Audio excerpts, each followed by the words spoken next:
On va tenter de décrypter la situation sur place avec notre invité. Bonjour à vous, Aziza Naït Siba. Bonjour. Vous êtes rédactrice en chef à France 24, spécialiste du monde arabe. On a bien besoin de vos lumières pour comprendre exactement ce qui se passe en Syrie en ce moment. Comment est-ce qu'on explique ce regain de tension ces derniers jours ?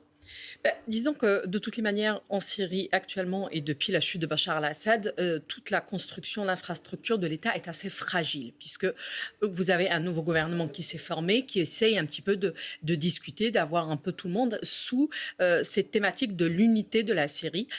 Et aujourd'hui, on parle d'une minorité et on parle d'actes qui ont commis, comme l'a dit votre reportage, une centaine de morts. Il y en a une soixantaine qui sont druzes parmi ces morts. Donc c'est très fragile. Et puis la Syrie aujourd'hui compte beaucoup quand même dans tout cet équilibre fragile aussi dans la région. Donc la question de pouvoir se dire est-ce que les choses se stabilisent en Syrie n'est pas importante uniquement pour les Syriens, mais pour tous les voisins de la région.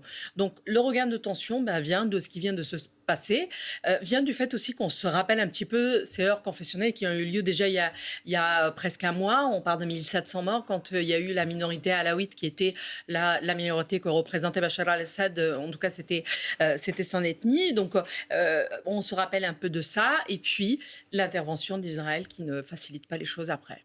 Alors cette semaine, ce qui a fait tout déclencher, c'est un message audio qui a été attribué injustement, en tout cas à tort il semblerait, à un druze et qui a été jugé blasphématoire. C'est ça qui a un peu mis le feu aux poudres. C'est de là que c'est parti. Le ministre de l'Intérieur syrien a dit qu'il y aura quand même une enquête pour s'assurer de ça, puisque jusqu'à pas plus loin qu'hier, l'AFP ne pouvait pas encore authentifier, par exemple, le message. Est-ce qu'on sait ce qu'il disait, ce message ? Alors, on sait juste qu'il était blasphématoire vis-à-vis du prophète Mahomet, donc forcément pour les sunnites et les chiites aussi, mais pour les musulmans, c'était quelque chose d'assez grave. Et puis, on a dit que c'était un druze qui l'a fait, sachant que les druzes, ont beaucoup de spécificités quand même. Je pense que c'est important qu'on s'arrête un petit peu sur cette minorité religieuse. Comment est-ce que vous pourriez nous la présenter, histoire qu'on comprenne bien ce qui se joue ici ? Dans l'islam, vous avez les sunnites et vous avez les chiites. Pour faire très simplement, les druzes sont une faction parmi les chiites. Mais on ne connaît pas très bien tous les rituels et ils sont présents au Liban, en Syrie et en Israël. Sauf qu'en fait, ils n'ont pas tous la même manière de voir les choses. D'ailleurs, les Libanais et les Syriens se disent arabes. Aujourd'hui, les Druzes en Israël se disent d'abord israéliens et la mention minorité arabe a été enlevée de leur carte d'identité. Donc, c'est une minorité à part dans l'islam chiite. Maintenant, aujourd'hui, quand il y a eu cet affrontement-là, quand il y a eu ce qui s'est passé, eh bien, les sunnites, forcément, il y a eu des groupes armés, d'un côté comme de l'autre. C'est aussi ce que dit le gouvernement. Et puis, il y a eu des morts, beaucoup de morts, une centaine de morts quand même, dont une soixantaine, comme je le disais tout à l'heure, parmi les Druzes. Donc, on est parti de ce message. Il y a eu ces affrontements depuis le début de semaine. Il y a eu d'ailleurs une première réaction israélienne, c'était mercredi, où ils avaient dit qu'ils s'étaient attaqués à un groupe qui se préparait à attaquer des minorités druzes dans le sud du pays. Et puis, jeudi, il s'est passé des choses, puisqu'il y a eu un accord, il y a eu des rencontres entre le gouvernement et les représentants des Druzes. Ça n'a pas empêché cette attaque près du palais présidentiel, et puis après, la reprise hier soir encore par l'armée israélienne. On va y revenir. Mais d'abord, j'aimerais la réaction d'Antoine Basbous. Vous nous avez rejoint sur ce plateau. Vous êtes politologue, directeur de l'Observatoire des pays arabes. Comment est-ce que vous analysez ce regain de tension, d'affrontement intercommunautaire qui est en train de se dérouler en Syrie ?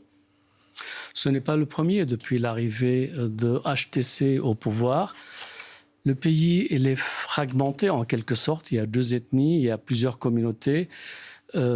Il faudrait, pour que la paix s'installe, qu'il y ait un État fédéral où chacun est reconnu dans son identité. Ce qui n'est pas le cas aujourd'hui ? Pardon ? Ce qui n'est pas le cas aujourd'hui ? Non. La vision aujourd'hui du pouvoir, c'est une centralité. C'est quelque chose de jacobin qui maîtrise...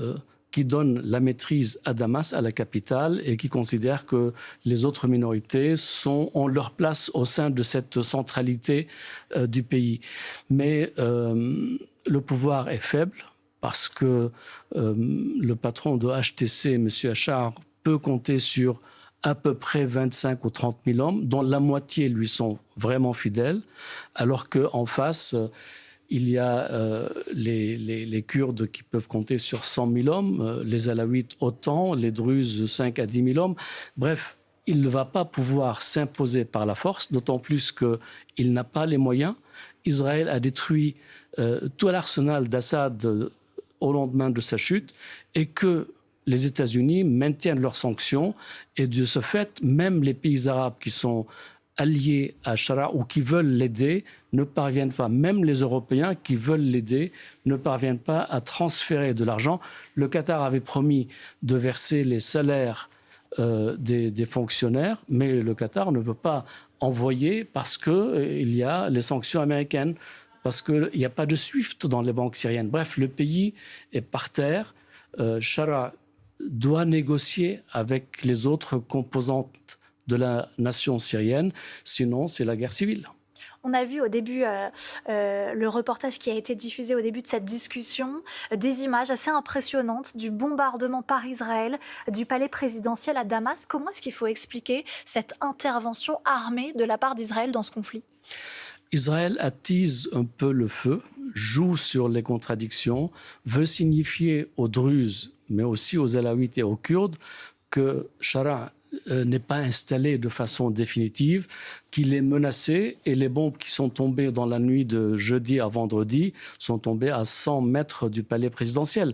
Elles n'ont pas touché le palais présidentiel. Mais malgré tout, ça peut être considéré comme un avertissement. C'est un avertissement sans frais qui veut dire aux Druzes ne lâchez pas dans la négociation. Nous sommes là. D'ailleurs, hier ou ce matin, Israël a envoyer des hélicoptères, déposer du matériel à 70 km de ses frontières en pays druze. Et Israël a rapatrié 5 blessés par hélicoptère pour les faire soigner en Israël. Bref, le projet israélien, c'est de voir une Syrie soit chaotique, soit fédérale. Israël peut jouer sur les diversités alaouites. Nous avons vu en mars dernier, 1334 morts qui sont tombés dans des affrontements en quelques jours. Nous avons vu qu'avec les FDS kurdes à l'est du pays, il n'y a pas une vraie entente, il y a même beaucoup d'animosité. D'ailleurs, le pays s'appelle la République arabe syrienne. Alors pourquoi arabe ? Il y a une composante kurde. Pourquoi pas seulement la République syrienne qui tiennent compte du fait qu'il y ait une composante ethnique kurde en Syrie. Donc voilà, Israël joue sur tout ça. Et le projet le plus diabolique, en quelque sorte, c'est le corridor de David, ou le couloir de David. Ça consiste en quoi ? Ça consiste à prolonger l'incursion israélienne dans le pays druze jusqu'au pays kurdes, et à ce moment-là, les Kurdes auront accès à la Méditerranée et en même temps, les Israéliens auront accès aux hydrocarbures. Donc voilà, les enjeux sont majeurs et le principal acteur de Syrie aujourd'hui, c'est Israël. Aziza Naïd Siba, sur cette intervention assez musclée de la part d'Israël en territoire syrien, comment est-ce que vous l'analysez ? On a l'impression ici que le pays a pris fait et cause pour les Druzes et qu'il est prêt à tout pour protéger cette minorité religieuse.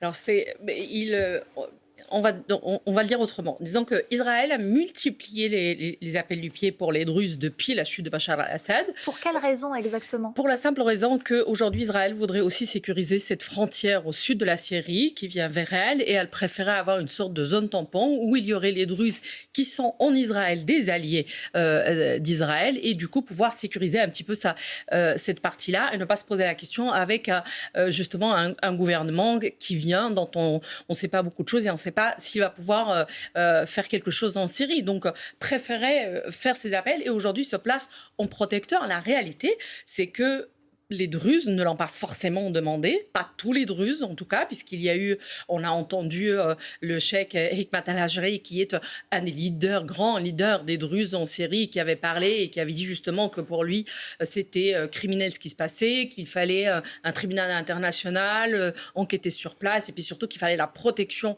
internationale en fait des Druzes en Syrie, sauf que vous avez aussi une jeune garde menée par des gens comme Layth el-Balaous qui lui dit nous on est pour une Syrie unifiée. Nous ne voulons pas d'intervention étrangère. Nous sommes en train de discuter avec le gouvernement syrien pour trouver une solution. Jeudi, quand il y a eu l'accord entre certains Druzes et le gouvernement, ils se sont mis d'accord pour la mise en place d'un comité commun pour d'abord regarder ce qui s'est passé, retrouver celui qui a fait l'audio, retrouver ceux qui ont tué, les traduire devant la justice, et l'appel qui a été lancé par le gouvernement de dire aux groupes armés, déposez les armes, rejoignez la police et la défense.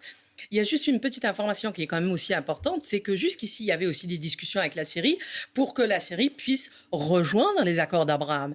Et le 29 avril... Rappelez-nous ce que sont les accords d'Abraham. Alors, les accords d'Abraham, c'est tout simplement les accords qui ont été signés depuis le premier mandat de Trump avec plusieurs pays arabes qui ont normalisé leurs relations avec Israël. Et la demande a été faite à la Syrie de rejoindre cette liste des pays, dont les Émirats, dans le Maroc, etc. Et la Syrie était en discussion avec quelques conditions. Et puis le 29, en début de semaine, la Syrie a annoncé qu'elle ne voulait pas signer les accords d'Abraham puisque elle estime qu'Israël est un colonisateur de ces terres, puisqu'il y a encore le Golan occupé, et qu'elle ne voudrait pas normaliser. Et juste après, on a aussi ces bombardements. Donc il y a aussi un contexte qui n'est pas seulement national, mais régional à prendre en considération. La question qu'on se pose aujourd'hui, Antoine Basbous, tout simplement, c'est à savoir quels sont les risques d'escalade dans les prochains jours, les prochaines semaines.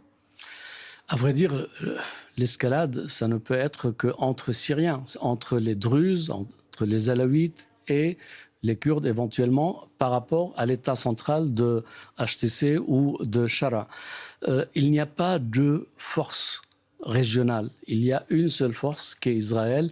La Turquie surveille ça de très près et voudrait installer Shara à la tête du pouvoir, mais la Turquie n'intervient pas au-delà de son périmètre frontalier. Contrairement à Israël. Contrairement à Israël, qui a des projets de long terme et qui a des projets de faire en sorte que la Syrie devienne plusieurs Syries et que ces plans de sécurisation après le 7 octobre, c'est un prétexte qui a permis à Israël de dire sa sécurité, il faut que lui-même l'assure, il ne va pas pouvoir compter sur les voisins. Et donc, de ce fait, au nom de cette sécurité et au nom du 7 octobre, Israël se lâche et il n'y a personne pour l'arrêter. Les États-Unis n'ont pas le thème Syrie à l'ordre du jour. Il y a déjà beaucoup d'autres ordres du jour américains en ce moment. Oui, et en même temps, ils sont divisés là-dessus. Et il n'y a pas encore de position qui a été prise. Les Européens sont pour donner à Shara sa chance de le soutenir. Les Allemands sont très inquiets de déferlement de nouveaux réfugiés, eux qui ont déjà reçu il y a 10 ans 1 million de Syriens, et ce sont les premiers contributeurs aux réfugiés pour les maintenir sur place et pour qu'ils ne déferlent pas sur l'Europe. Donc voilà, la situation est complexe. Shara est impuissant. Il n'a ni la force militaire, ni les moyens financiers pour s'imposer. Les temps sont très durs pour ce nouveau régime. Aziza Naïd Siba, vous, comment est-ce que vous voyez la suite ?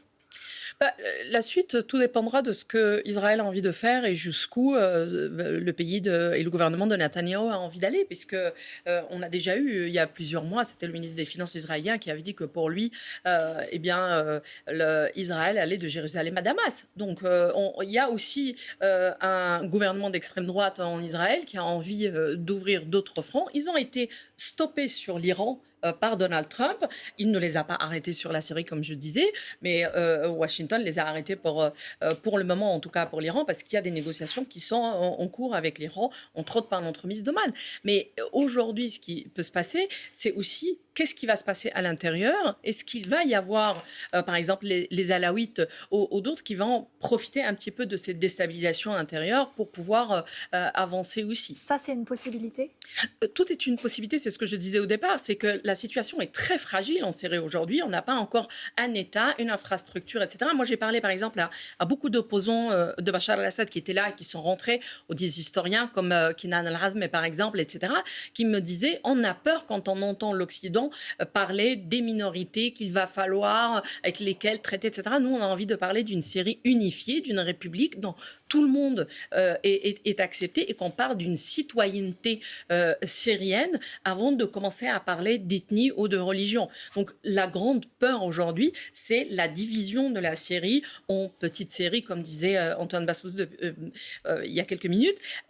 Puisque c'est ça qui fera un petit peu, malheureusement, le malheur des Syriens, tout d'abord, qui en ont un peu marre quand même depuis le temps. Et puis surtout, ça permettra à côté à Israël, comme je le disais, d'avoir cette zone tampon, voire de l'annexer.